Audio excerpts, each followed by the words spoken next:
Hi everybody, Fran Income and Jump Realty. It's Wednesday and it's time for the market snapshot.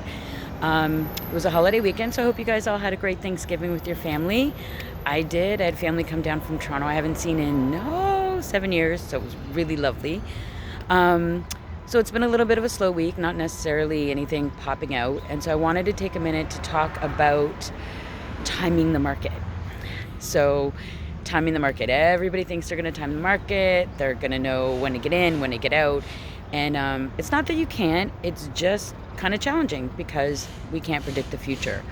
And that brings me to fear versus uncertainty. So people want certainty. They want to know when to get in. They want to know how much to offer. They want to know what's going to happen.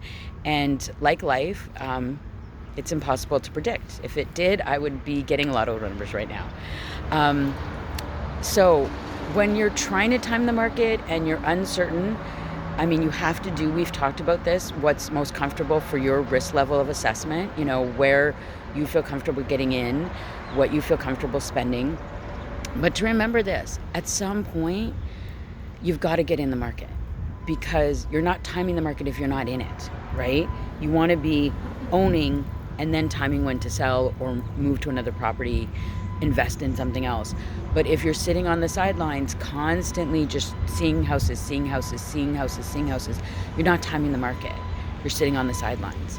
So it's important to jump in where it's right for you, but it's also important to get in the market. And that brings me to the other point is when people, I've heard little micro trend this week is people lowballing offers. So there's what the comps say, there's what the market say, there's what's selling in the neighborhood, there's what your budget is, your mortgages, as we've talked about, and then there's going in way below like list price. If you're going in way below the list, that's not your budget level, and you should be looking at different houses. If you're going in super lowballing or just lowballing in general, and you're not comfortable offering more, then you should be looking at a different price point in your property. Okay? That's another way that the uncertainty gets you is you go, okay, I'm going to offer, but I'm really not going to make a serious offer because I'm really kind of afraid that I might actually get this and I don't know if I can actually afford this. So you have to, again, go back to what you can afford, look at your financials, talk with your lender, but you have to get in where it makes sense financially. And if you're lowballing more than one property, then that's not your price point, okay? And it's important to get in the market where you can. What I've seen happen, the other micro trend is, I want the house my parents had. I'm a first time homeowner and I want the price my parents had, or, I don't want to be house poor, or I don't want somebody to co-sign, or, I don't want to use all of my down payment, which you necessarily shouldn't. You should be saving for closing costs and moving and things like that.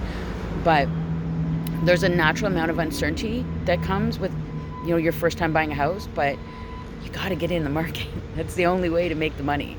You necessarily might not make cash flow with your first one. You're going to make appreciation, right? And so I think people have this idea of where they think they should be in the market and where they actually should get in. And where you should actually get in is where you are. Okay, guys, I hope that made sense. And I'll see you next week. Look for us, Friends 4 on Friday, okay? See you then.